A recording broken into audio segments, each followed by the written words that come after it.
Cet épisode du feedback est soutenu et porté par la plateforme en ligne Les Geeks des chiffres.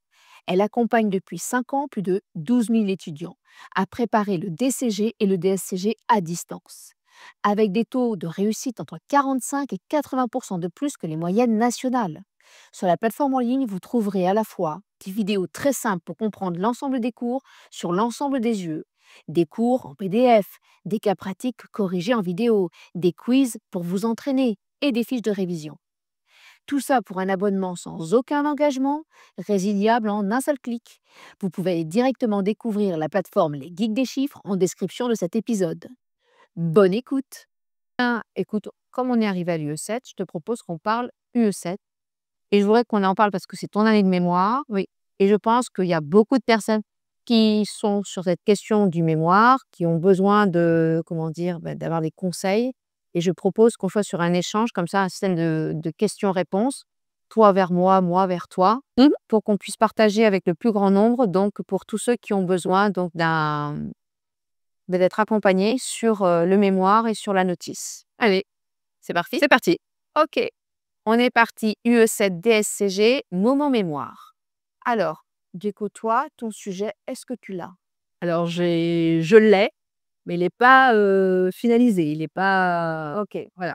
Est-ce que tu peux en parler? Oui? Ok, allons-y, c'est pas. Alors, mon sujet, c'est sur la cybersécurité et voilà, j'avais envie d'un peu de partager mon expérience et puis de me servir de ça et donc c'est la cybersécurité, la prévention et la gestion des risques, dans les cabinets. Alors, le risque, c'est une bonne idée parce que c'est un con. Alors, c'est parole de prof, là. Le risque, c'est un concept en management, c'est un concept qui a beaucoup de littérature. Donc là, tu as de la matière, donc ça, c'est déjà un bon plan d'avoir mis risque dans ton sujet. Et gestion des risques aussi, puisqu'il y a plusieurs outils et méthodes de gestion des risques. Donc ça, c'est déjà un bon plan, à mon avis. Ok. Rapport avec ton expérience professionnelle? Oui. Alors, dans mon cabinet, dans le cabinet où je suis, ils ont été, victimes d'une attaque il y a quelques années Ok. et ils ont mis en place, beaucoup de choses pour, accompagner les collaborateurs, pour faire face à pour faire de la prévention et puis pour faire de la gestion de risque et puis, voilà. Ok, donc ça, c'est hyper bien parce qu'effectivement, il faut rappeler que pour cette épreuve, le sujet qu'on présente est en rapport avec son expérience professionnelle. C'est déterminant, c'est indispensable. Et ça sera bien sûr prouvé par l'avis du tuteur, qui est dans l'une des pages, des 13 pages de la notice. Ok. Donc, autour de ce sujet, on disait que ce sujet n'était pas finalisé. Pourquoi, à ton avis, il n'est pas finalisé? Qu'est-ce qui est du moins? Alors j'ai peur de ne pas avoir assez de littérature, voilà et puis j'ai peur aussi d'être trop barbante, enfin que ce soit pas un sujet, qui intéressera le jury. Parce que la cybersécurité, c'est pas trop de la compta, c'est pas trop de l'audit et voilà, j'ai un petit peu peur de ça. Mhm. Alors, on va déjà peut-être rappeler ce que c'est que la littérature. Pour toi, c'est quoi la littérature? Parce qu'effectivement, il faut de la littérature.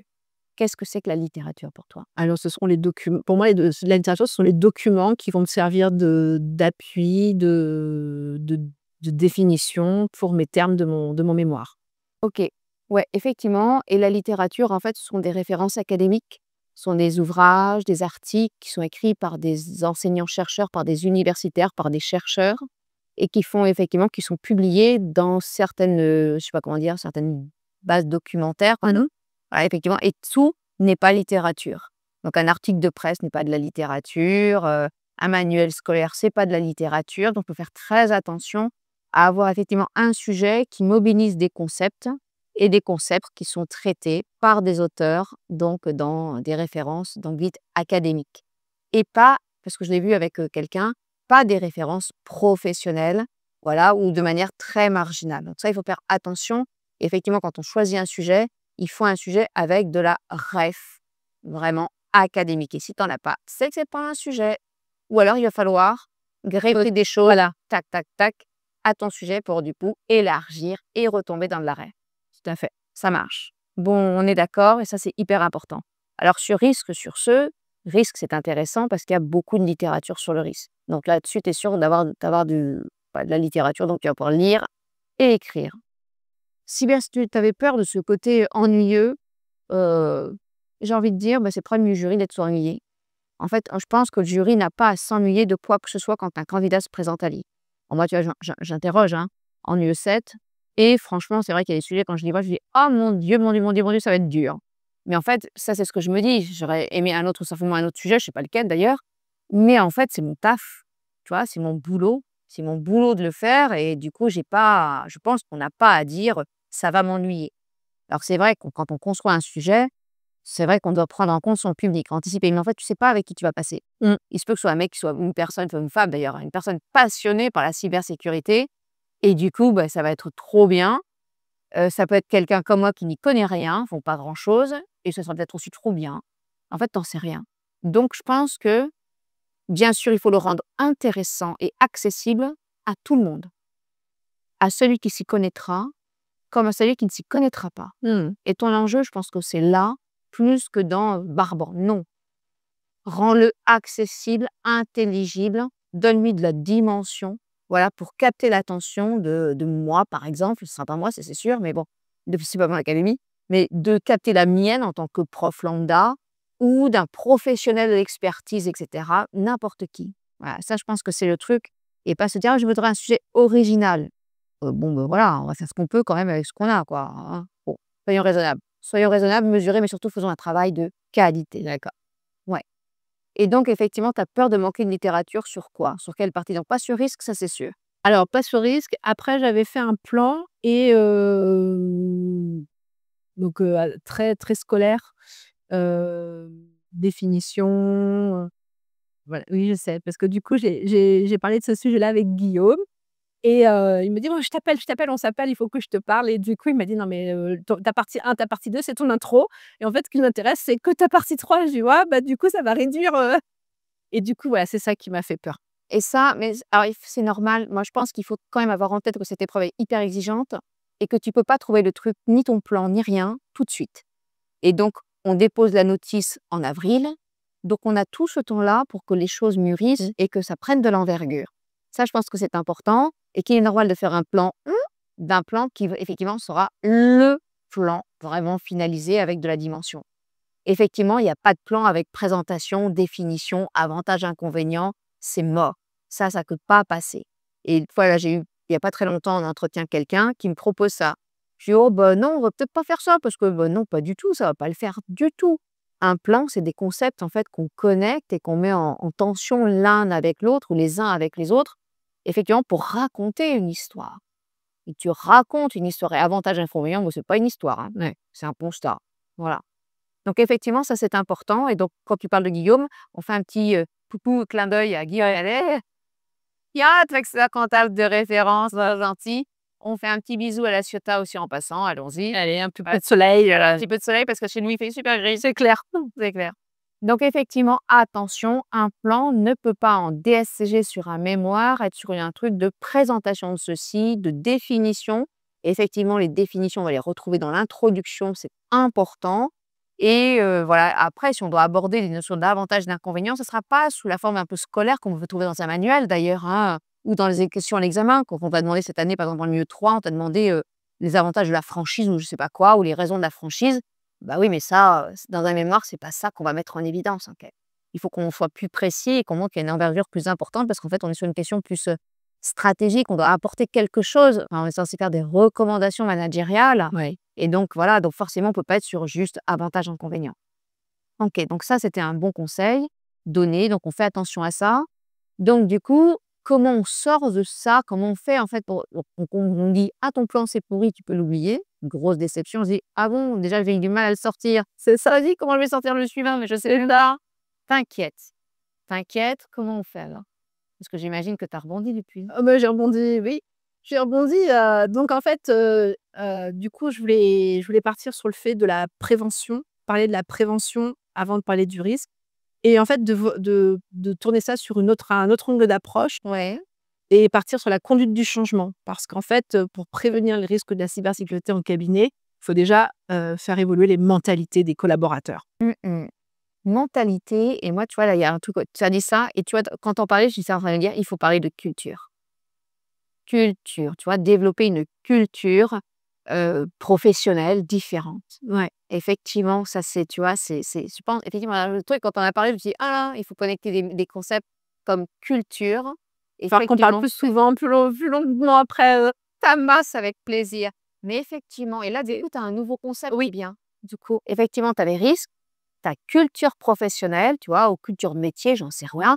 Mais en tout cas, ces notions-là, effectivement, et ta mentalité. Donc, je ne sais pas, là, il faut voir s'il y a de la littérature autour de mentalité. Mais en tout cas, il y a quelque chose. Et là, effectivement, tu commences à prendre de la hauteur parce que tu aperçois qu'il faut rentrer plus en profondeur dans l'organisation et chez les collaborateurs. Ouais. Donc ça, c'est important. Donc, et du coup, et ce qui est important, alors là, c'est un de mes titres préférés, je vais radoter, mais tu as quelque chose que j'adore, c'est le partage. Hop, tu t'es connecté à quelqu'un, Guillaume en l'occurrence, et tu as échangé. Et c'est ces échanges, en fait, comme là, ce partage, où en fait, c'est de là, en fait, que les choses sortent. Émerge, ouais. Ah ouais. Et ça, je pense que si on peut partager, multiplier les partages, et moi, je regrette de ne pas avoir assez de temps pour partager, partager, partager, parce qu'effectivement, c'est souvent quand on discute, etc., et en faisant parler les gens, donc on s'aperçoit, ah, je ne l'avais pas vu comme ça, ah oui, je peux faire ça. Et hop, puis d'un coup, paf, tu as un truc qui s'ouvre, et allez hop, c'est parti, ton esprit part et il va connecter avec d'autres choses. Tout à Et fait. ça, c'est puissant. Et LinkedIn est pas mal pour ça, hein. Vraiment, je vois des étudiants avec le projet de copilote de Frédéric Thillard, d'inclure justement, les étudiants dans comment dire? Dans les trophées digitaux et il y a des étudiants qui jouent le jeu et je trouve ça, vraiment sympa et et on apprend de toutes les strates. Enfin, je veux dire, moi, j'apprends beaucoup des étudiants et puis, ben, du coup, les étudiants apprennent aussi des gens qui sont présents sur le réseau, qui partagent volontiers et de manière bienveillante donc non, non, Ouais, c'est c'est vraiment vraiment bien. hyper important. Je pense que c'est vraiment hyper important et je réfléchis à ce truc, ce lieu d'échange, tu vois? Où les gens pourraient, de manière correcte, hein, échanger, partager, pour en fait s'enrichir et en fait, bah, comme c'est un examen, bah, du coup, tout le monde sur un pied d'égalité, Tout à tu fait. peux tout partager, hein. Oui, oui, oui, tu peux tout partager, enfin tout ce qui t'appartient quand même, voilà. Pas partager ce qui appartient aux autres, mais tu vois, tu peux partager tes idées, tes doutes, tes tips et cetera. Voilà, ça coûte rien, tu fais profiter, tout le monde se développe, tout le monde s'enrichit et on réussit tous mieux, en fait. Ouais. Mmh.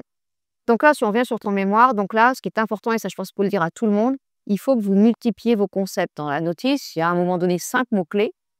Tu peux aller jusqu'à 5 et là, en fait, on va dire que toi, tu en as à peu près 2 ou 3. Donc tu as encore de la marge. Alors, c'est bien 5 maximum dans la notice. Bien sûr, tu peux en avoir plus, hein, tu peux en développer plus. D'accord. Donc, OK, pour Dieu, est-ce que tu as une autre idée en dehors des mentalités? Alors, la conduite du changement, oui, je suis OK.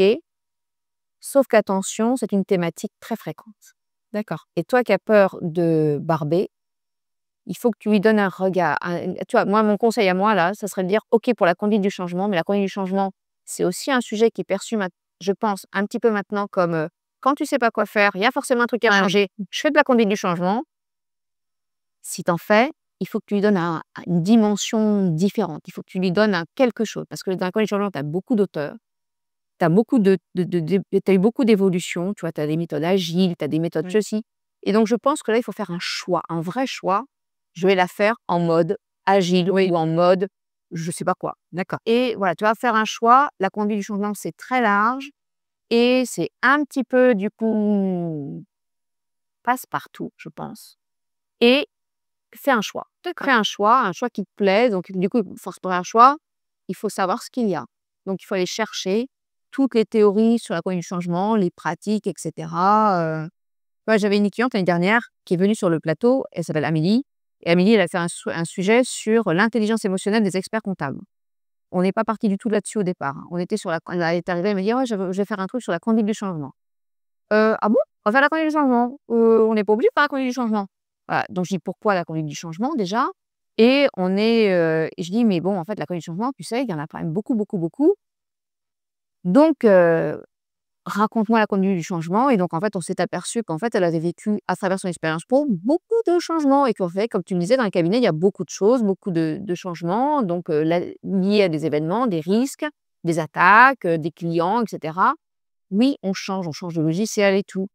OK, donc ça se multiplie. Ah oui, mais tu as la multiplication des changements. Donc du coup, il y a beaucoup d'instabilité. Allez, vas-y, on va rajouter l'instabilité. Donc qu'est-ce que ça crée chez le collab? Ah, du stress. Ah tiens, là, tu commences à m'intéresser. Allez, on va bouger, changement, stress, etc. On est arrivé à l'intelligence émotionnelle. Et comme c'était drôle, on en parle, on fait un petit post sur LinkedIn pour voir comment LinkedIn réagit au sujet. Et là, tu as un expert comptable diplômé qui nous apprend que c'était son sujet de mémoire de day. Et là, je dis: «Vas-y, si tu as quelqu'un, un expert comptable aujourd'hui, donc c'était déjà un questionnement que l'intelligence émotionnelle et l'expert comptable, c'est que du coup, il y a de la matière et que ça intéresse et que ça a du sens. C'est parti. Et c'était plutôt bien parti, tu vois. Et du coup, ça donnait une petite dimension différente à cette thématique du changement. D'accord. Tu vois? Donc, trouver ce petit truc, ce petit mood, ce qui va te plaire. OK. Ben, j'ai pas encore, confronté, mon réseau, LinkedIn sur ce sujet-là. Moi, tu vois, je l'ai fait et tu sais, tu vois, fois, je lance des petits sondages, c'est pas pour moi, en fait.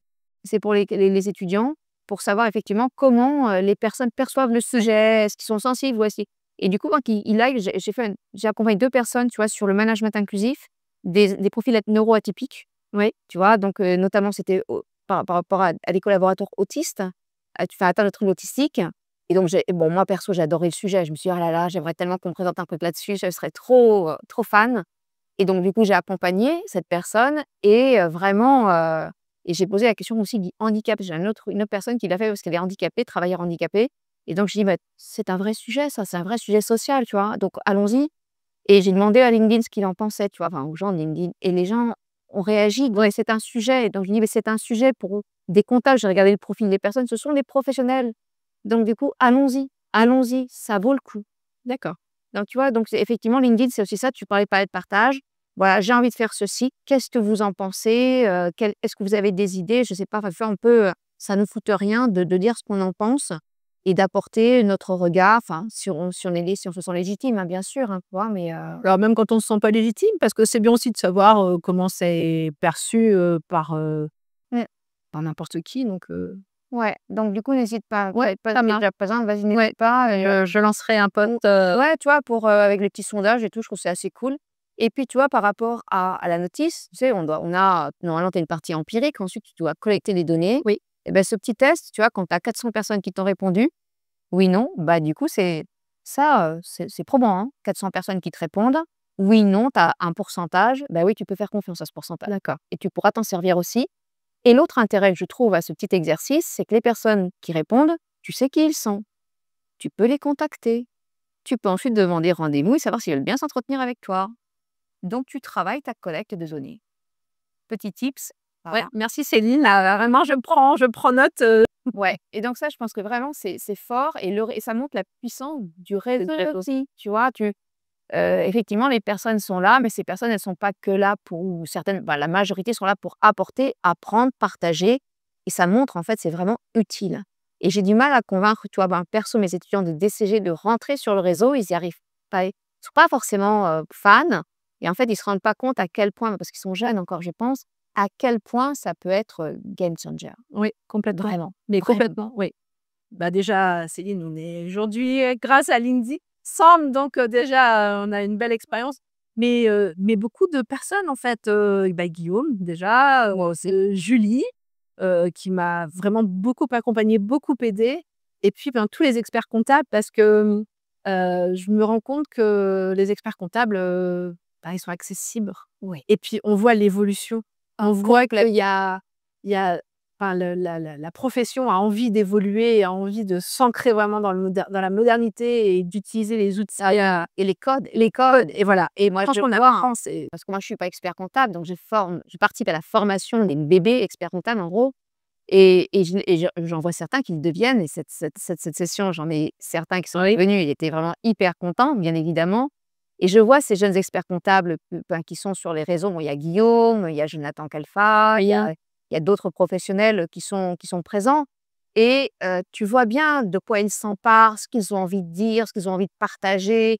Et tu sens que c'est important. Et je vois bien les choses qui changent, leur présence. Il y a un travail surtout de communication qui me paraît ouais, déterminant et important. Et c'est fort pour la profession, je pense aussi.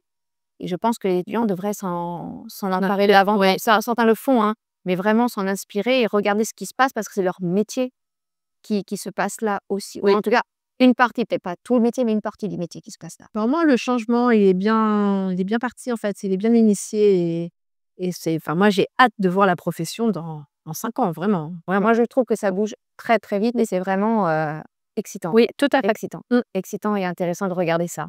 Je suis complètement d'accord avec ce côté-là. Si on en revient à ton travail, donc là, tu vois, tu as multiplié déjà, tu vas tourner à 3-4 concepts déjà. D'accord. Et ce qui est important quand on cherche, c'est aussi de garder, tu l'as dit, hein, garder l'esprit à un moment donné, tu parlais d'esprit ouvert, etc. Là, c'est pareil. Garde l'esprit ouvert et tu vas voir avec des théories, les choses, D'accord. il y a les concepts qui vont se connecter et le chemin va se faire. Il faut faire confiance à son cerveau aussi. Ça, c'est important. Encore du travail en perspective Oui. pour le mûrir et Ouais, et il faut laisser ce temps. ouais. Ce temps est normal, il faut pas être pressé. Mes étudiants sont hyper pressés. Ils me proposent des plans. J'ai envie de leur dire, mais lâchez-moi avec vos plans, mais oubliez-moi avec vos plans, je veux que vous ayez des idées. Du contenu, d'abord du contenu avant. Et je pense que tu as fait une erreur en cherchant un plan. Mais tout le monde fait la même erreur, hein. Pas toi, hein. Ah oui, mais Lâchez l'affaire du plan. ouais. Tu vois, c'est nourris-toi, fais rentrer des concepts, fais rentrer des idées, note-les, archive-les, tiens un tableur Excel ou Word, j'en sais rien, fais ce que tu veux. Note tout ça et une fois que ton cerveau, il est magique, il finit par connecter D'accord. et par trouver du sens. Voilà, donc du coup, alors ça t'empêche pas de te dire: «Ah tiens, je vais parler de ça, je vais parler de ça, je vais peut-être faire ce plan-là». Mais OK, j'ai fait un plan, hop, je le range, hop et tu reviens, ah bah, et hop, tu le refais. Et accepter, et c'est pas parce qu'on refait qu'on remet en cause. Je sais que mes étudiants, ça les perturbe souvent quand je fais ça.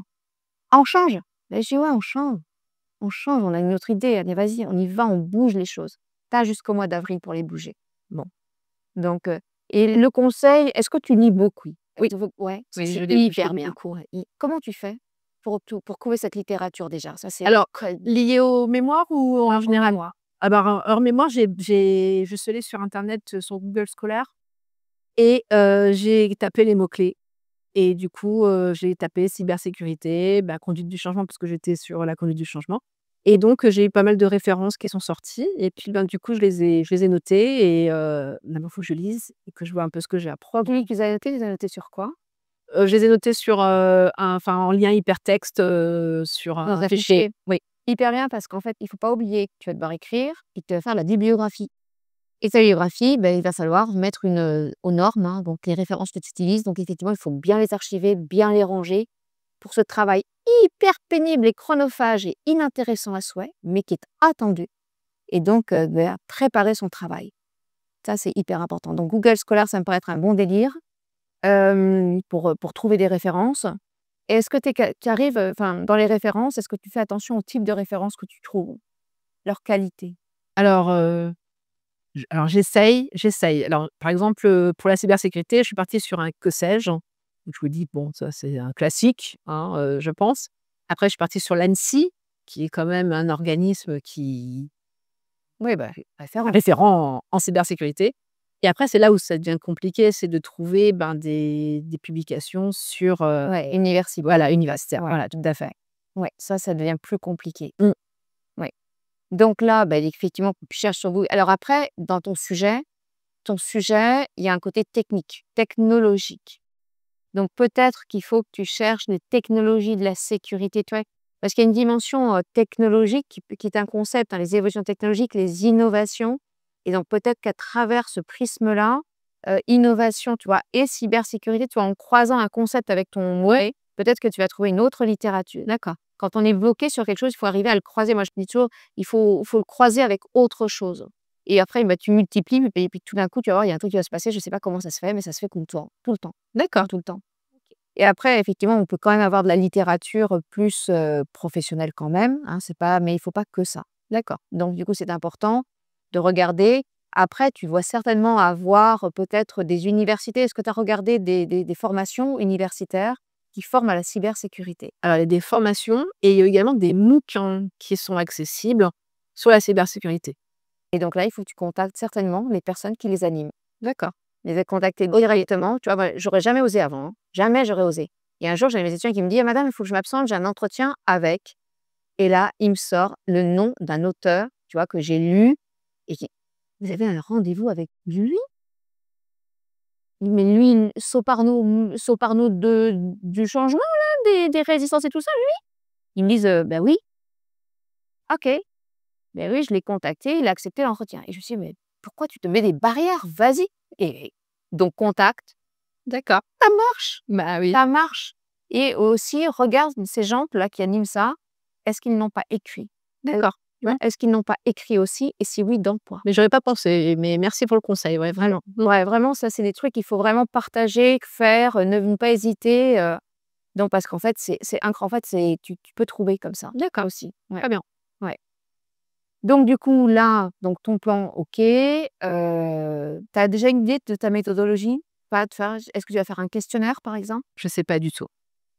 Tout dépendra comment du coup, comme, mon plan, il a un petit peu évolué, qui bouge, du coup, je verrai comment je vais procéder pour les questions, les questionnaires et cetera, je vais voir. J'ai acheté un petit bouquin quand même d'UE7 pour savoir un peu où je vais. Mais ça aussi, c'est un peu le problème des candidats libres, c'est que du coup, on est tout seul face à Ouais, voilà, là, on en parle maintenant toutes les ouais, 2, mais quand on est en candidat libre, on a voilà, à moins de lire des mémoires, mais donc j'ai acheté du coup un manuel et ouais. puis, Alors ce qui est important là, tu n'oublie pas que tu peux faire 2 choses, tu peux faire et le questionnaire et le guide d'entretien, une méthode mise à corps. Donc et je pense que sur ton sujet cybersécurité, tous les professionnels sont concernés. ouais, Donc tu as forcément sur LinkedIn beaucoup de personnes qui sont concernées. Donc tu peux te faire un questionnaire, le balancer sur LinkedIn et demander aux personnes de remplir ton questionnaire, ton Google Form et tu devrais avoir des réponses. d'accord. Et un conseil, c'est pour tout le monde, hein, d'ailleurs, plus tu le fais tôt, Oui, bah, tu vois, il faudrait qu'il le lance en mai. Plus c'est tôt, plus il peut tourner longtemps, plus tu peux le relancer et plus tu peux collecter de la donnée, voilà et plus tu en auras, plus ça fonctionnera. d'accord. Et ça t'empêche pas aussi d'entretenir avec des professionnels de la cybersécurité, des professionnels experts comptables ou experts tout court, parce que à la rigueur, le problème de la cybersécurité n'est pas spécifique aux experts comptables. Tout à fait. Donc les avocats, enfin voilà, tout le monde. Et donc tu peux voir large et même chose, ce qui veut dire que sur LinkedIn, des professionnels au sens large pourront répondre à ton problème parce qu'ils sont tous, pense à les entreprises aussi, les hôpitaux aussi, les administrations aussi. Donc là, normalement, tu as vraiment un panel qui est vraiment un pilier qui est hyper large. D'accord. Donc je suis plutôt confiante sur, les données que tu pourrais, collecter. Donc on valide le sujet? Ah carrément, carrément. OK. Et puis c'est un vrai sujet à enjeu, vraiment. Quand tu vois tout ce qui se passe et il y a aussi un autre aspect dans ton sujet qui est la partie juridique. Qui est la partie juridique, à mon avis, qui peut peut-être regarder, enfin, je sais pas comment la connecter comme Peut-être ça. le RGPD ou Ouais, ouais, comme ouais, ça? ouais, ouais, ouais. Je pense qu'il y a des choses aussi qui font aussi partie parce qu'il y a ta sécurité, mais il y a aussi la sécurité de tes clients, des Oui, groupes de tes clients. tout à fait. Et donc je pense aussi qu'il y a une dimension là, il y a une dimension aussi, tu vois, par rapport au fait que tu en as besoin pour être un acteur de confiance et rester ce professionnel de confiance. Et du coup, tu peux rajouter confiance dans ton sujet. C'est génial, j'en suis bonne derrière. Tu es là. Avec plaisir, avec plaisir. Alors je ne sais pas si sur notre, live, on a des questions ou pas? On n'a pas de questions. OK, on a répondu à tout. Moi, je sais que tu es très présente sur les réseaux. Oui. J'aimerais savoir ce qui t'a amenée à être présente sur les réseaux?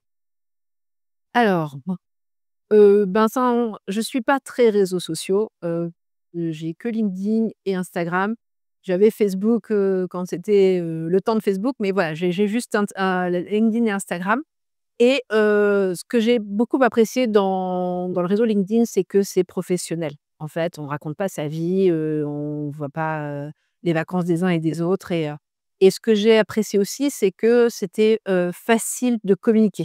On envoie un message, souvent les personnes répondent, c'est très rare qu'on n'ait pas de réponse, sauf si vraiment elle a Oui. énormément de suiveurs et que, du coup, ça lui prend tout son temps. Mais je veux dire, c'est quand même un réseau qui est accessible à tout le monde et en fait, il y a plus cette, comment dire? Ces cases, sociales, qui mettent des barrières, en fait et du coup, j'avais envie de rencontrer des gens et puis j'ai vu aussi que j'avais une particularité d'être en reconversion et d'avoir repris mes études. Surtout d'avoir repris mes études. C'est ça, en fait, je pense, qui a déclenché, toute la suite dans LinkedIn, en tout Franchement, cas. moi, je trouve que vraiment, c'est respect, full respect. Ah non, vraiment full respect. Et vraiment, que ce soit toi, Vanessa Ferreira, je parle de personnes Vanessa que je connais bien, pour l'avoir eue comme étudiante, et l'avoir accompagnée personnellement pour certaines choses, ou une autre étudiante que j'ai, s'est reconvertie aussi, qui est passée de la pâtisserie au DCG, une autre de la coiffure au DCG, DSCG. Mais franchement, mais quel courage, quelle force, quelle énergie, enfin franchement full respect. Merci beaucoup, Céline. Ah vraiment, très sincèrement.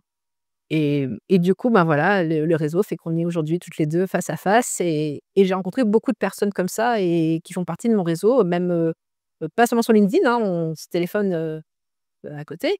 Et puis pour la petite histoire, il y a Adrien qui t'a contacté, je crois, qui est un ancien militaire, enfin, il est toujours militaire, d'ailleurs, qui veut se reconvertir Je m'en souviens. et on a fait un théâtre d'opération ensemble. On était sur le même théâtre, on était dans la même ville, mais pas sur le même camp.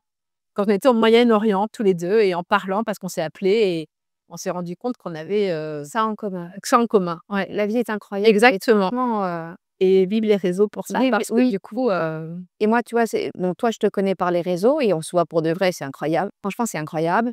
Au lycée, j'ai fait venir des personnes pour parler de DAF externalisé que je ne connaissais que par le réseau et c'est incroyable. Là, dans quelques semaines, je vais faire venir Jonathan Plateau au lycée pour mes étudiants. Je le connais que par LinkedIn et c'est incroyable. Enfin, vraiment, j'ai aussi, enfin, il y a plein de personnes sur Market Ton Cab. Ce sont que des personnes que j'ai connues que sur LinkedIn et c'est incroyable. Et franchement, c'est la puissance de ce réseau où vraiment tu rencontres des personnes tout incroyables à fait. et hyper dispo, comme tu le disais, bienveillantes, généreuses, qui partagent. C'est sur LinkedIn que j'ai rencontré, on en parlait en début, Nicolas Piatowski, enfin les geeks des chiffres que je ne connaissais pas et on s'est rencontrés comme ça avant de se rencontrer pour de vrai. Franchement, vraiment full valeur. Oui, c'est vraiment un réseau très, très puissant et que ce soit pour les étudiants, pour les professionnels, vraiment c'est ouais. Ouais, Merci LinkedIn ouais. et merci tous les gens qui m'accompagnent, qui me suivent et Et c'est avec plaisir et franchement, on adore. Enfin, franchement, on adore. Enfin, moi, j'adore en tout cas, merci, ces posts. c'est gentil. Ils sont toujours, constructifs, ils sont toujours positifs, ils sont toujours, pleins de bon sens et d'excellents conseils. Merci beaucoup. Avec plaisir. Merci d'avoir accepté, Véronique, de venir, au feedback. Un grand merci de m'avoir accueillie, surtout pour le premier live. Ouais, avec tout notre stress. Avec tout notre stress, alors là, franchement, entre les micros, les caméras, les batteries et tout. Bon, soyez tous indulgents. Ouais, mais on a une bonne équipe technique derrière aussi. Voilà, et un grand merci. Donc là, un grand merci à ceux qui m'accompagnent depuis le début. Donc, Malan, donc voilà, qui est là, et Ethan, qui sont donc des soutiens absolument inconditionnels et sans qui rien ne serait possible. Cœur sur vous. Merci. Merci encore, Véronique. Bientôt.